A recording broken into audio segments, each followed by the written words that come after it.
India. It's land with over 1 billion people. It's a country with a very high GDP, a very high growth rate. But today, we are not going to talk about India. We're going to talk about Mumbai, the land of dreams. Mumbai is a city with,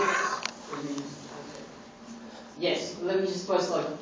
So, Abhishek lives in Kanjurmarg here in Mumbai. He wants me to tell you that. It's a map of Mumbai. So, Mumbai was actually a Portuguese colony. It was colonized by the British first, and it was given as dowry in the marriage of Charles II and Catherine Braganza of Portugal. It's actually made up of 7 islands which have been put together, and formerly it was known as Bombay, but its name changed to Mumbai in the year 1995. It is the 4th most largest city in the world with a population of 12.4 million, and it's also one of the most expensive cities in the world to live in. Its population density is more than 20,000 people per square kilometer. Cover करना मेरे को The economy of Mumbai is the commercial and financial capital of India. It has the highest GDP of any city in the South, West, and Central Asia. It generates 6% of India's GDP. India grows at a current growth rate of 9%. 6% of its GDP comes from Mumbai. It's currently the most expensive city in the world. And Mumbai, like India, is a land of contradictions. You will see that Mumbai has the most expensive house in the world, and yet it also has the largest slum in Asia. Most of the major international brands of hotels have their hotels in Mumbai, and yet there are people who live every day, who sleep every day on streets every night. Many international companies like Microsoft, finance companies, you name it, they have their bases in Mumbai because it is the place where India is run from, and India is currently the market that every Western company is targeting. Bollywood is one of the largest film industries in the world. If I'm not mistaken, it's second after Hollywood. And Bollywood is not just the only film industry in India. India has its own regional film industries, and Mumbai has its own Marathi film industry. As far as transportation in Mumbai is concerned, Mumbai is a city with a lot of people. If you get out in Mumbai, it's difficult to move around. If you think traffic at peak hours in Toronto is bad, you have to be in Mumbai to appreciate it.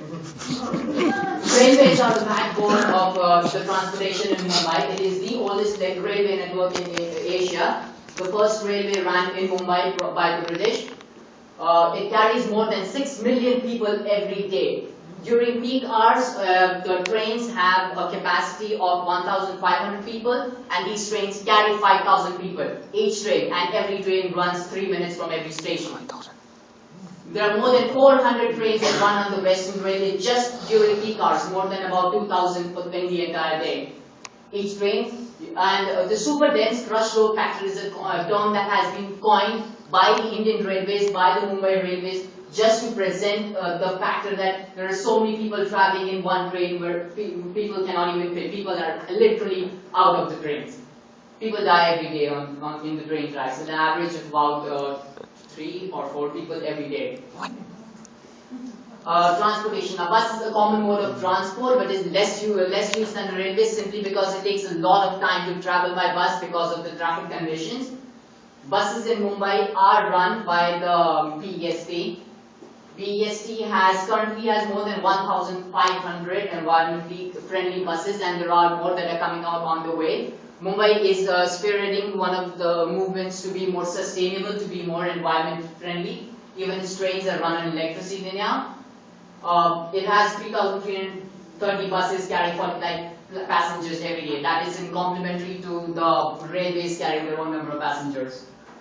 Now, from a tourism perspective, Mumbai is more of, it's not meant for leisure travels. It's meant more for travelers who are business and who are transient guests who basically come to Mumbai as a way of getting to some other destination, because Mumbai is a transportation hub also. There are business travelers because there are so many companies in Mumbai. There are business travelers who travel to Mumbai, who live in their hotels, who generate a lot of money for the economy. The business from these sectors is very high, and there is a very heavy demand on infrastructure due to these huge amounts of people coming in. At an average, according to my research, there are 10,000 immigrants coming into Mumbai every day. The only four seasons in India is in Mumbai, which is to show that how Mumbai is growing. Because four seasons is something everyone knows what four seasons, and they usually don't build hotels where they don't get good business. I have a video here after this. I'm sorry.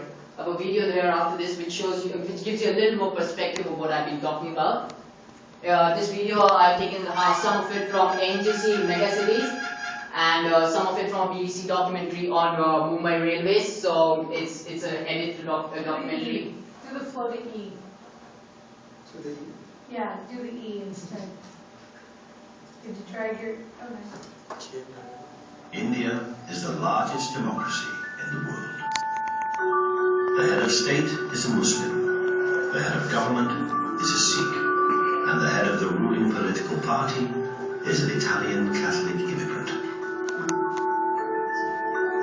Such cultural and religious diversity is unparalleled in the developing world. India is undergoing unprecedented growth, and Bombay is its financial powerhouse. The city promotes a positive vision of the future, a place where dreams can come true.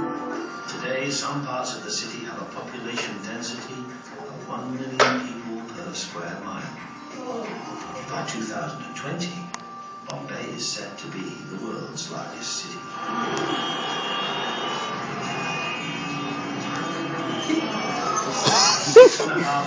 Sharna, please give me a side. There is a video recording happening.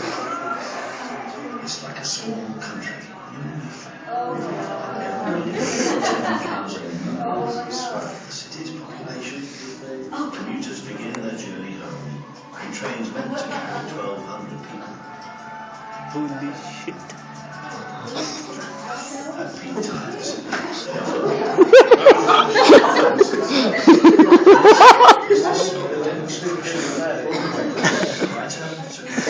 Let's go, boy. You might. Bombay, the boot camp of the West. If you can make it here, You can make it anywhere.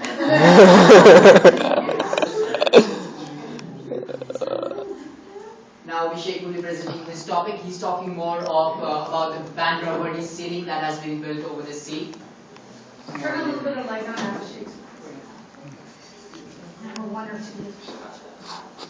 That's it.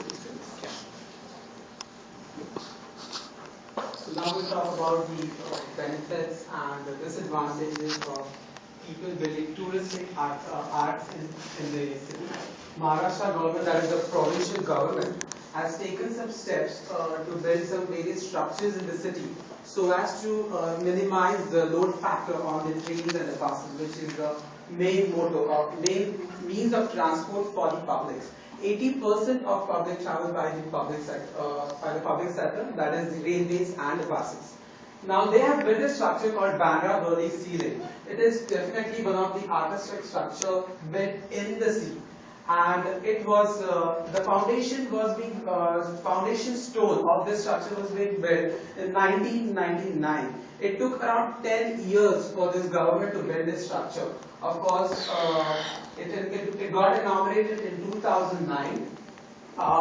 This basic motto was to attract more and more tourists, but the second most important thing about the structure was to ease the traffic from the people traveling from northern side to the southern side. The southern side is the one which is the economic sector of the city, and hence people from suburban areas like we have Etobicoke and Toronto, people travel from northern side to the southern side. And for that, making the traffic easier, they have built this structure in the sea. It was being financed mainly by the Maharashtra government, that is the provincial government. Its actual cost budgeted was 131 US dollars, but it took actually 319 US dollars. and its interest was around 139 US dollars. Can you imagine? 5 years it was supposed to be built, but it took 10 years, and in that 5 extra years, it took around like 3 to 4 times of what it was to be cost.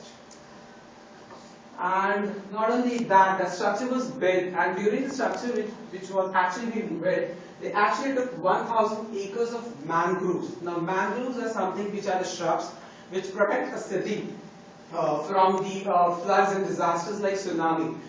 Like Noel has told that tsunami was occurred in Indonesia and India. Indian cities like Chennai was actually saved from major disasters because of these shrubs like called mangroves. Can you imagine if we have only 6,000 acres in the city and if you uproot 1,000, what would be the future? Not only that, the beaches near on the Mumbai coast are actually getting diminished. There is a beach called Dada Bridge, which was actually 300 feet and now it is just 30 feet left. And in 2005, while making this structure, they actually took 27 hectares of landfill on the mouth of a river called Meethi River. Meethi River is something which takes out the drainage water from the city to the sea. It is more of a drainage system instead of river. But actually, the opening is got so narrowed down that it actually choked up the waterfall. There was a rainfall of 944 centimeters in 2005. The average rainfall should be 131. And imagine if so much of water is in the city, what can happen? You can see the picture behind. And not only that, it actually halted the lifeline. The trains and the buses were stopped for 3 consecutive days. And yes, of course, anybody can tell that more and more floods are being forecasted in the future. And there is more to come, of course. They have already started thinking on a statue. This is the statue of the Maratha warrior, which is to be built in the Arabian Sea. Imagine they are building a statue and a museum beneath it. And imagine how much more beaches are they going to take away from us. And as you can see, the Bandra-Worli ceiling, which I was telling you, that is the black portion, that is 1/4 of the portion is complete. More 3/4 is to be yet to come. How much more thing they are going to do, I don't know. And it is very difficult to understand that. So it was actually something, a good initiative by the government. Of course, they want to ease the traffic, they want more and more tourists. But they should understand that the vision should be something